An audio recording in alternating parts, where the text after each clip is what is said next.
Bienvenidos a la segunda clase de la asignatura de Fisiología Humana. Yo soy el Dr. Eric Castillo y vamos a hablar en esta ocasión acerca de una estructura muy interesante en el funcionamiento de muchos sistemas de nuestro cuerpo, que se trata del sistema nervioso y en específico lo que sería el nervio y la neurona. Así que atentos. Muy bien, antes de analizar el tema, vamos a plantearlo desde un caso clínico. Supongamos que tenemos que hacer una extracción de una tercer molar inferior. Ya tenemos todos nuestros estudios imagenológicos, por ejemplo, nuestras tomografías, nuestras radiografías panorámicas y nuestras radiografías periapicales. Y comenzamos a realizar el proceso de la extracción propiamente del diente. Como ustedes pueden ver en este video, estamos haciendo una incisión, estamos removiendo tejido blando y vamos a incidir sobre tejido óseo.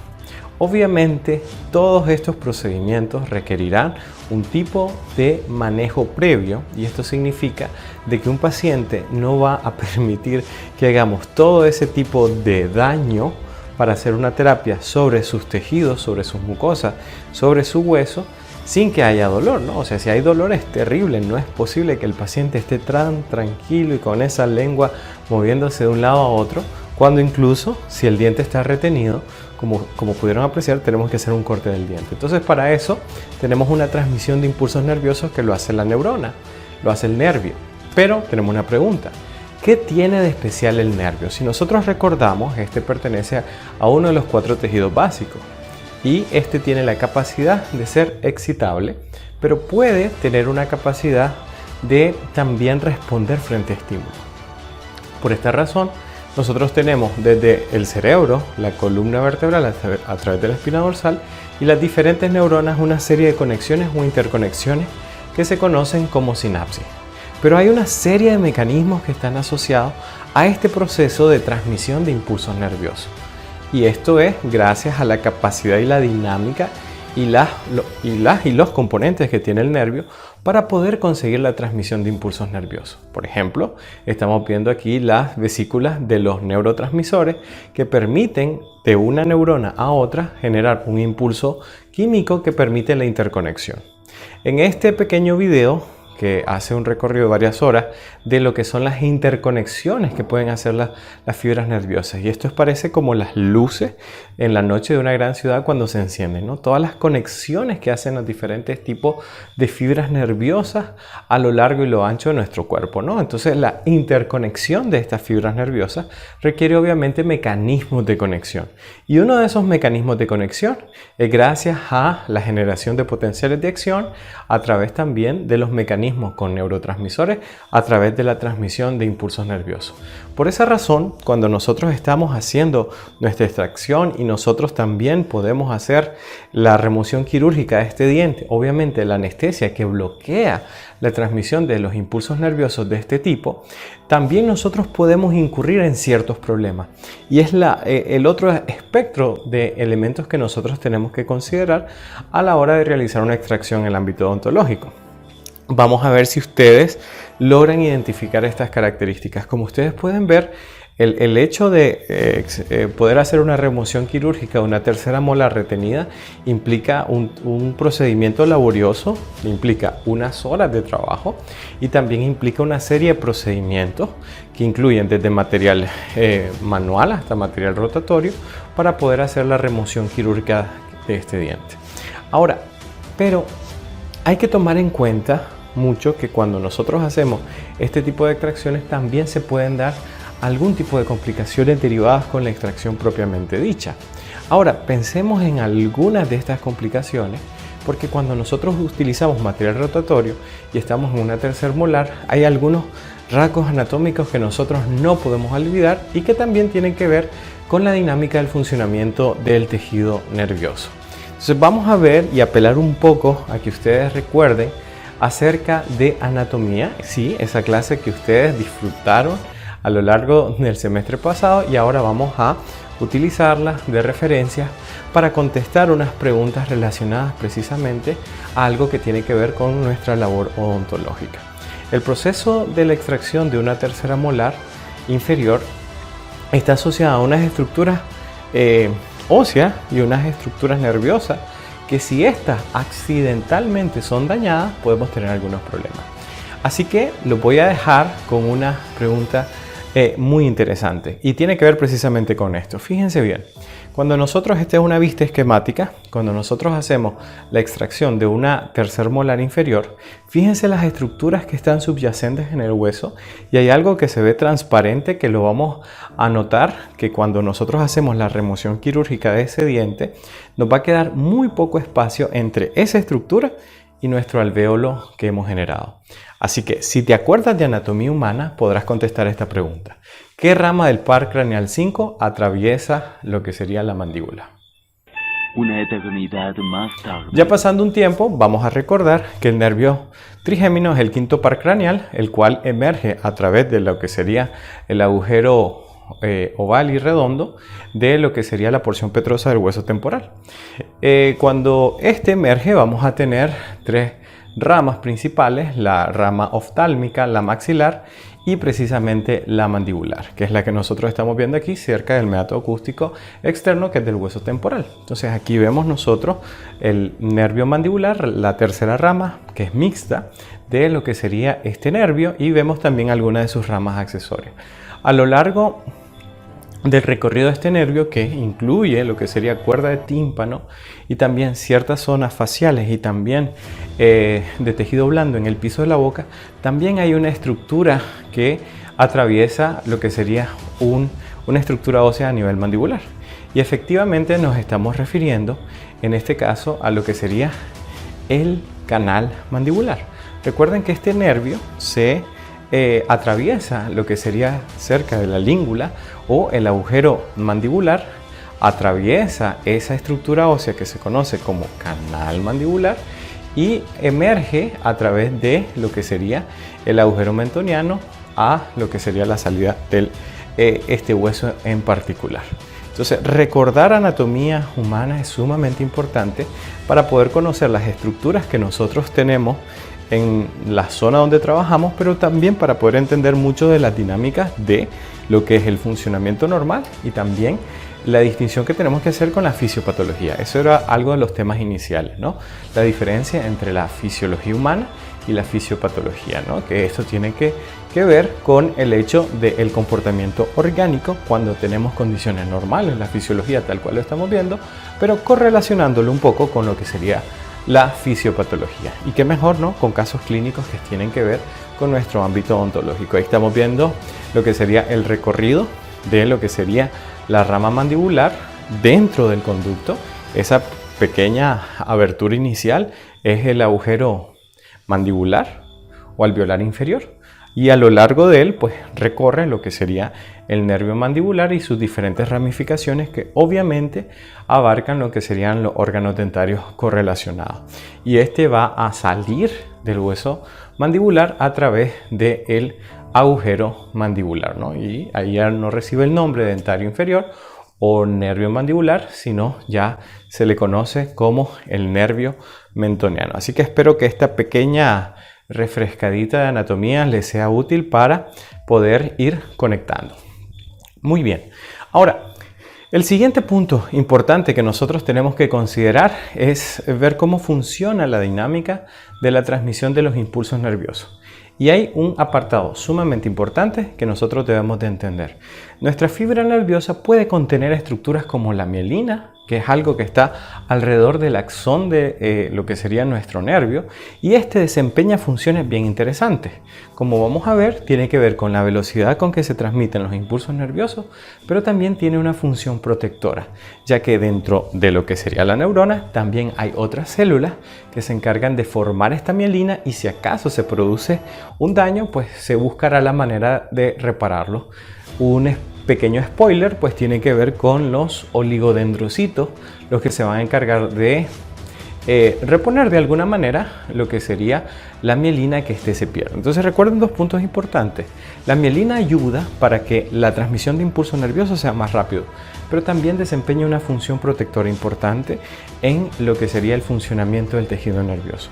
Cuando nosotros hacemos una cirugía y dañamos lo que sería la mielina, la transmisión de impulso nervioso no se da de la misma manera.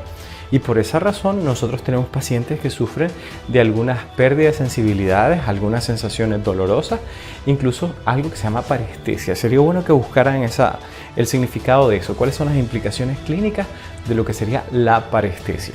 Cuando nosotros logramos reparar una fibra nerviosa, siempre y cuando los oligodendrocitos logren recuperar parte de la mielina que se dañó a través del acto quirúrgico, entonces el paciente recobrará todo lo que son las sensibilidades. Recuerden que hay fibras nerviosas que tienen lo que sería mielina, pero también hay fibras nerviosas que no lo tienen.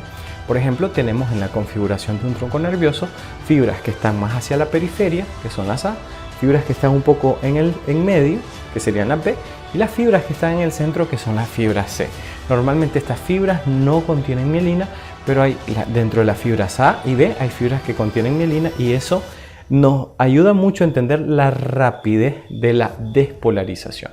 La despolarización es un término que también vamos a ir discutiendo a lo largo de este video, y vamos a ver cómo es que se produce este fenómeno de despolarización. Si ustedes pueden fijarse en esta imagen, hay unos pequeños espacios entre la mielina que se forma, entre el axón, desde lo que sería el núcleo celular, o del citoplasma y las dendritas y el axón terminal. Esos pequeños espacios que se forman entre lo que serían los extremos de las células gliales o la glía se les conoce como nódulos de Ranvier. Y los nódulos de Ranvier permiten que la transmisión de impulso nervioso no se haga de una forma directa, por decirlo de alguna manera, no fluye a lo largo de todo lo que sería el axón, sino que este genera algo saltatorio. Y ese salto que genera entre un extremo y otro es lo que hace que esto tenga mayor velocidad en el proceso de despolarización de lo que serían las células. Otra cosa es el hecho de la protección, porque si nosotros tenemos un axón terminal y a ese axón nosotros le tenemos una cubierta de mielina que se puede recuperar después de la acción de los oligodendrocitos, entonces nosotros vamos a tener una posibilidad de que el tejido se recupere y que obviamente la fibra nerviosa siga funcionando. Ahora, las fibras nerviosas se clasifican también no solamente si tienen o no mielina, también se pueden clasificar según los tipos de conexiones que pueden hacer. Si tenemos que una célula nerviosa se conecta solo con otra célula nerviosa, podemos decir de que son células monopolares o tejido nervioso monopolar. Sin embargo, si estas se conectan con dos extremos nerviosos, se les conoce como bipolares, y si ya son más, se le conocen como multipolares. Entonces, esta parte de la configuración estructural de lo que sería el tejido nervioso y la neurona es fundamental para poder ir conociendo un poco más acerca del funcionamiento y sus estructuras. Aquí tenemos lo que son los oligodendrocitos, y recuerden que estos sirven de puente entre la mielina o las células de Schwann, también que se les llama así, entre lo que sería una fibra nerviosa y otra. Los oligodendrocitos van a tener un papel protagónico en la recuperación de la mielina si este se llegase a perder, ya sea por un trauma, porque estamos haciendo un acto quirúrgico, o porque hay algún tipo de lesión neoplásica, o hay alguna quemadura o un daño físico, o incluso ciertas toxinas que nosotros podemos adquirir a través de algún alimento, a través de una intoxicación, pueden ser la punta de lanza para que la mielina de nuestras células células nerviosas, claro está, vaya perdiéndose. Así que los oligodendrocitos tienen un papel importante en lo que sería la formación y recuperación de mielina, que la mielina es lo que está alrededor del axón, y lo cual contiene lo que son las células de Schwann, y los espacios que se forman, como ustedes pueden ver, entre un extremo de mielina y otro son los nódulos de Ranvier, que esos permiten que la velocidad de la transmisión del impulso nervioso sea cada vez más rápido. Así que si nosotros tenemos claro esto, vamos a saber que tenemos células que ayudan a la velocidad de la transmisión de impulso, pero también tenemos células que se encargan de reparar esto. Ojo, no siempre es posible la reparación. existe algo que es la sección completa de la fibra nerviosa, y si ya tenemos dos segmentos separados de la fibra nerviosa, el proceso de reparación ya no es tan simple, y por esa razón tenemos daños a nivel de las fibras nerviosas que pueden ser reversibles, pero también pueden ser irreversibles. ¿Qué es lo que hacemos cuando tenemos un paciente que queremos contribuir al proceso de reparación de la mielina que se pierde, ¿no? O porque por alguna razón los oligodendrocitos no van a poder suplir un daño masivo en múltiples fibras nerviosas? Bueno, ¿qué sucede en pacientes que sufren, por ejemplo, ya sea una lesión producto de un acto quirúrgico como el que les hablaba, la extracción de la tercer molar, o que puede ser a través de un evento traumático, una quemadura? Para esos tipos de pacientes, si el daño es reversible, ¿cómo nosotros podemos ayudarle a los oligodendrocitos a poder recuperar la mielina que se va perdiendo? Bueno, una de las estrategias es utilizar el complejo de vitamina B, así que podemos utilizar vitamina B1, B6, B12, esas están contenidos en el complejo B, y se le prescribe a nuestro paciente, y este los usa alrededor de unas 4 semanas aproximadamente, y nosotros debemos de evaluar la respuesta que tienen las fibras nerviosas posterior a ese tiempo. Es posible que el paciente recupere 100% su sensibilidad, puede ser que el paciente necesite más tiempo con la terapia o más tiempo para el proceso de recuperación, pero también puede que el paciente no recupere el 100% de lo que sería su capacidad sensitiva, porque una cosa es la célula de Schwann y la mielina que ésta puede recuperar, pero otra cosa es la integridad del axón. Si hay algún elemento dentro del axón que se llega a perder, aun cuando la mielina pueda ser repuesta, por decirlo de alguna manera, o se pueda volver a posicionar en el sitio, esto va a generar un daño que probablemente el paciente va a percibir por un largo periodo de tiempo. Entonces recuerden la importancia de los oligodendrocitos en este proceso. Fíjense bien, cuando tenemos un daño en una fibra nerviosa y actúan muchas células para recuperarse, y las células nerviosas pasan como en este video, ¿no? Tratan las células nerviosas, así como ustedes ven ahí, que andan buscando cómo hacer nuevas interconexiones, y ese es un punto importante. Cuando se produce un daño en las fibras nerviosas, las células tratan de generar unas conexiones nuevas o generar lo que se llama puentes de conexión. Y a veces lo logran, a veces no. Pero cuando las células no logran generar los puentes de conexión, se genera dolor. Y eso pues está asociado a algo que se llama dolor neuropático. Les sugiero que busquen lo que son las neuralgias, por ejemplo la neuralgia trigeminal, o específicamente lo que es el dolor neuropático o también dolor fantasma. Venimos ahora a hablar de algo sumamente valioso en lo que sería el tejido nervioso, y tiene algo que ver que se resume precisamente en el arco reflejo. Si una niña está tocando una sartén que está caliente en una cocina, obviamente que esté encendido, el estímulo va a generar que ésta genere una respuesta, ¿no? Hay un estímulo nocivo, hay una interpretación de la información y hay una respuesta. ¿Cuál es la respuesta de la niña? Obviamente separarse de la sartén. Entonces, desde el tejido periférico, a través de algo que se llama nociceptores, se recibe la información, llega hasta la fibra nerviosa, esto lo lleva a otra neurona, que pueden ser de la médula espinal, y esto lo lleva a una interpretación y luego una reacción motora. Entonces, viene la información sensitiva, es interpretada y hay una reacción. Así que, ¿cómo se transmite el impulso nervioso? Vamos a tratar de contestar esta pregunta. En nuestro cerebro, en nuestro sistema nervioso, constantemente se está dando intercambio de comunicación e información. Así que tenemos imagínense carretera Masaya, ¿no? A las 7 de la mañana, hora pico, ¿no? Cuando vamos rumbo a la universidad o donde les toque ir, y las horas pico son terribles porque hay una congestión de muchos vehículos ahí. Entonces hay una serie de transmisión de impulsos nerviosos. Entonces un punto importante es que las células entre sí, las células nerviosas, no están conectadas físicamente, sino que lo están desde el punto de vista químico. Así que la conexión no es permanente, es solo temporal. Y esta conexión lo logra gracias a lo que serían 3 estructuras fundamentales, que es la célula nerviosa presináptica, el espacio sináptico y la célula postsináptica. ¿Esto qué significa? Hay una serie de mecanismos biológicos, por ejemplo, entran iones, los iones de calcio, y esos iones de calcio permiten que se puedan mover los neurotransmisores desde una parte más central del axón hasta la porción más superficial o basal cerca de la membrana, ¿no?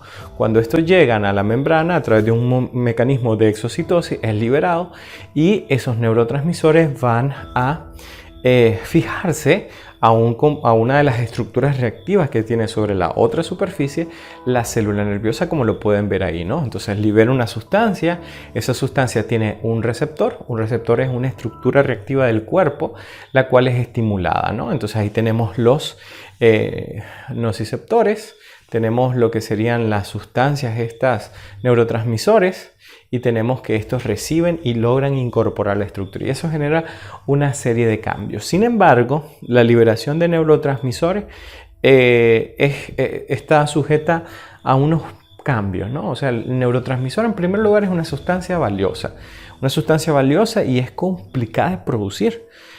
Al ser complicada de producir, entonces está limitada, ¿no? ¿En qué sentido? En que si una célula nerviosa libera su neurotransmisor, cabe la posibilidad de que este sea recaptado, sea reciclado. O en otras ocasiones, pues nosotros lo que vamos a ver es de que sea utilizado simplemente, otras veces es recaptado por enzimas y es metabolizado, y en otros pues simplemente es liberado, ¿no? Como lo podemos ver en esos tres escenarios, ¿no? Donde tenemos la difusión, tenemos lo que sería la modificación química y también tenemos lo que sería la recaptación de estas neurotransmisores, perdón. Entonces tenemos que la difusión es la liberación del mismo.